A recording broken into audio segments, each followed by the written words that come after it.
সবাইকে স্বাগত জানাচ্ছি। আজকে আমরা গুরুত্বপূর্ণ topic identification of fibre by burn test এই টপিকটা নিয়ে আলোচনা করছি। আসলে ফাইবারকে আমরা বিভিন্নভাবে আইডেন্টিফাই করতে পারি। তার মধ্যে কেমিক্যাল টেস্টের মাধ্যমে আইডেন্টিফাই করতে পারি, মাইক্রোস্কোপিক ভিজুয়ালাইজেশনের মাধ্যমে আমরা করতে পারি, আর বার্ন টেস্টের মাধ্যমে আমরা করতে পারি। তো সবগুলোর মধ্যে বার্ন টেস্টটা হচ্ছে খুবই জনপ্রিয় এবং খুবই সহজ। কিন্তু এইখানে হচ্ছে বার্ন টেস্টের জন্য কিছু এক্সপিরিয়েন্স আমাদের দরকার, যে এক্সপিরিয়েন্সের মাধ্যমে আমরা বুঝতে পারবো যে কোন ফাইবারটা আসলে নাম কি। তো এখন আমরা এইখানে যে বেসিক্যালি যে ফাইবারগুলা নিয়ে কথা বলবো, সেই ফাইবারগুলা খুবই জনপ্রিয়, সবসময় আমরা এই ফাইবারগুলা ইউজ করে থাকি।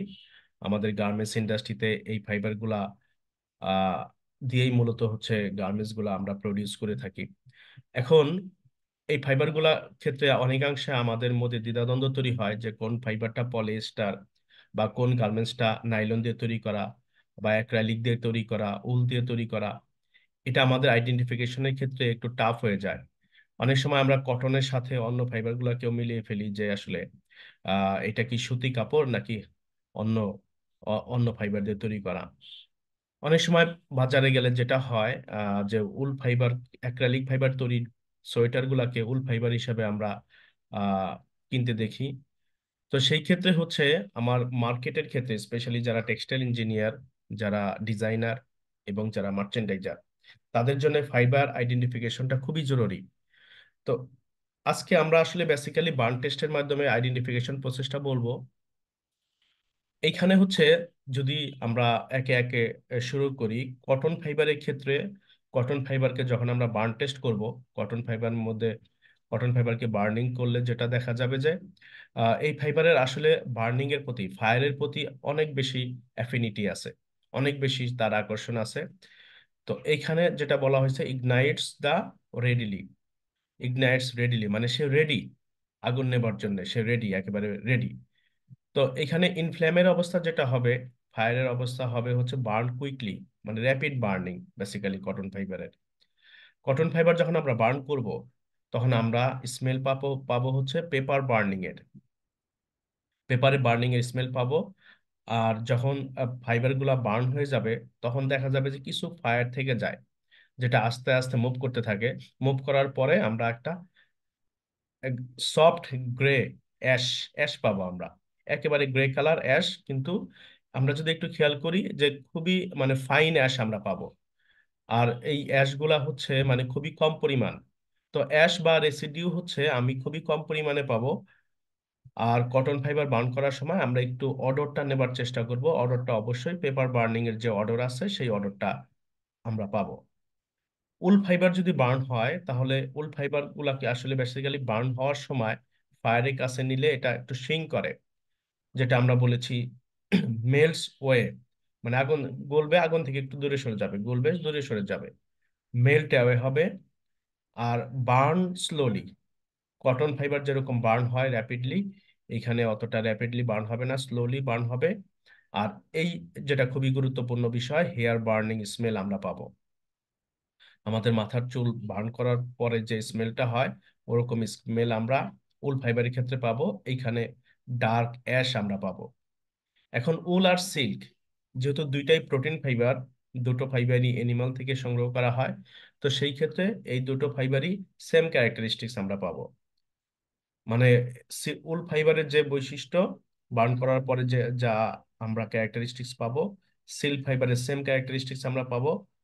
রেয়ন অ্যাসিটেট, এই দুটো ফাইবার কটনের মতো বৈশিষ্ট্য, সেম কটনের মতো, শুধু অ্যাসিটেটের ক্ষেত্রে যেটা হবে সেটা হচ্ছে যে ফুইজেস অ্যাওয়ে, মানে একটু দূরে সরে যাবে। বাট বাকি যে প্রপার্টি গুলো আছে, সেম প্রপার্টি আমরা পাবো। এর পেছনে কারণ হচ্ছে রেয়ন আর অ্যাসিটেট এ দুটোই সেলুলোজ দিয়ে তৈরি করা। আমরা জানি যে কটন ফাইবার হচ্ছে সেলুলোজ, আর রেয়ন আর অ্যাসিটেট এ দুটো সেলুলোজ, যদিও এই দুটো হচ্ছে রিজেনারেটেড ফাইবার আমরা জানি, বাট আমার র ম্যাটেরিয়াল হচ্ছে সেলুলোজ। তো সেই ক্ষেত্রে বার্ন করার পরে আমরা একই রকম বৈশিষ্ট্য পাবো। দেন হচ্ছে পলিয়েস্টার ফাইবার। পলিয়েস্টার ফাইবার আমরা জানি খুবই জনপ্রিয়। এই ফাইবার দিয়ে বেসিক্যালি হচ্ছে যত রকমের স্পোর্টস ওয়্যার আছে, স্পোর্টস ওয়্যার গুলা বানানো হয়। ইভেন পলিয়েস্টার ফাইবার হচ্ছে ব্লেন্ডিং ফাইবার। কটনের সাথে ব্লেন্ড করে আমরা এই ফাইবার প্রচুর পরিমাণে ব্যবহার করি। আর খুবই জনপ্রিয় এই ব্লেন্ডিং এর ক্ষেত্রে পলিয়েস্টার ফাইবার। এখন এই পলিয়েস্টার ফাইবার বার্ন করলে যেটা হবে, শ্রিঙ্ক অ্যাওয়ে, মানে বার্ন করার সময় ফায়ারের কাছে নিলে সে কুচকে যাবে, একটু দূরে সরে যাবে মনে হবে, স্লোলি বার্ন হবে। আর স্মেলটা হবে একটু সুইটিস, স্লাইটলি সুইটিস, একটু মিষ্টি মিষ্টি স্মেল আমরা পাবো। বাট বার্ন করার পরে যেটা হবে, বিটেল তৈরি হবে, হার্ড বিটেল, হার্ড বিট তৈরি হবে, শক্ত দানা তৈরি হবে। নাইলন ফাইবারের ক্ষেত্রে হচ্ছে আহ এটাও শ্রিঙ্ক অ্যাওয়ে হবে, বার্ন স্লোলি, আস্তে আস্তে বার্ন হবে। কিন্তু আমরা যে স্মেল পাবো, সেই স্মেলটা পাবো ভিনেগারের স্মেল। বার্ন করার পরে নাইলন ফাইবারটাকে আমরা আহ ভিনেগারের মতো স্মেল পাবো। এখানে শক্ত দানা তৈরি হবে, গোলে প্লাস্টিকের মতো শক্ত দানা তৈরি হবে। দেন অ্যাক্রাইলিক ফাইবার, এই ফাইবারটাও সিঙ্ক করবে বার্ন করার সময়, কিন্তু অন্যগুলার থেকে এই ফাইবারটা হচ্ছে কুইকলি বার্ন হবে। পলিয়েস্টার আর নাইলনের থেকে একটা অ্যাক্রাইলিক ফাইবার বার্ন হবে খুব তাড়াতাড়ি। আর এই ফাইবার বার্ন করলে আমরা যে স্মেল পাবো, মিট বার্নিং এর স্মেল পাবো। মনে হবে যে আমরা অনেক সময় আহ, আহ, কাবাব, মাংসের যে কাবাব, সেই কাবাবের যে স্মেল, মাংস বার্ন করলে যে স্মেল হয়, সেই স্মেলটা আমরা পাবো অ্যাক্রিলিক ফাইবার বার্ন করার সময়। আর এখানেও হার্ড বিটেল তৈরি হবে। তো এই বিটগুলা শক্ত দানা তৈরি হবে। এখন এইভাবে আমরা বেসিক্যালি যখন ফাইবারগুলোকে আইডেন্টিফাই করব, বার্ন টেস্টের মাধ্যমে যে বৈশিষ্ট্যগুলো আমি বলেছি, এই বৈশিষ্ট্যগুলা দেখে আমরা ফাইবারগুলোকে আইডেন্টিফাই করতে পারবো যে কোনটা কি ফাইবার। অনেক সময় হচ্ছে আইডেন্টিফিকেশনের ক্ষেত্রে আমাদের একটু সমস্যায় ভুগতে হয়। তো আমরা সিদ্ধান্ত নিতে পারি না যে এটা কি নাইলন নাকি পলিয়েস্টার নাকি উল নাকি অ্যাক্রাইলিক। তো সেই ক্ষেত্রে হচ্ছে আমরা ফাইবার গুলাকে বার্ন করলে এই বৈশিষ্ট্যগুলো যদি আমরা একটু দেখি, তাহলে ফাইবার গুলো আইডেন্টিফিকেশনে সহজ হবে এবং আমাদের কাজও সহজ হবে। তো আজকে এই পর্যন্তই। ধন্যবাদ সবাইকে।